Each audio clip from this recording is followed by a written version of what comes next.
First, she called them the best years of her life. A young Israeli woman caused an uproar when she posted pictures of her military service on Facebook. Some of them show her posing next to blindfolded Palestinian prisoners. Well, the snapshots were met with outrage, but human rights groups say such abuse is in fact commonplace. Our correspondent Gallagher Fenwick reports from Israel. A word of warning: explicit footage may shock some of our viewers. 3 Israeli soldiers posing for the camera in front of the body of a dead Palestinian man in Gaza. These are the types of pictures that the Israeli NGO Breaking the Silence has been trying to bring to the world's attention since 2004.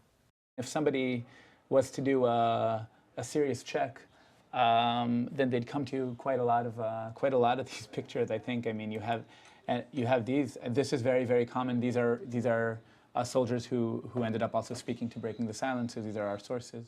Michael, like other members of this NGO, formerly served in the Israeli army. He was bewildered by the fact that the Facebook pictures came to many as a surprise.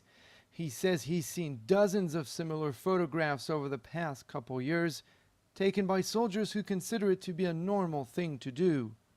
I served as an officer in the infantry a couple of years back, and seeing a blindfolded and handcuffed Palestinian is like seeing people on the street. It's something which is so common. It's so part of your life in the territories that that taking a picture with that sort of backdrop and purposely being blunt is something which isn't that odd. That's not what the Israeli army says. Captain Shalikar contends that this was an isolated occurrence which should not be blown out of proportion. But there's no formal denying that there may be other pictures out there.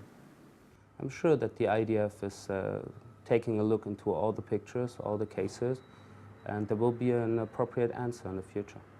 On the streets of Jerusalem, most people condemn the pictures and those who took them. These young Israelis finished their mandatory military service a couple years ago. Kfir, Daniel, Nadav, and Asaf don't mince their words when it comes to describing the young soldier who posted the controversial pictures. I don't think she understood what she was doing. You can tell from the way she expresses herself that she's not that clever. I know that my soldiers, my friends, anybody did that, even if they wanted to, or if they didn't want, nobody ever did that. So it doesn't reflect the whole Israeli army, just that one girl. For the moment, no sanctions have been taken against the former soldier who was discharged last year. But the Israeli army has warned its personnel that these kinds of leaks will no longer be tolerated.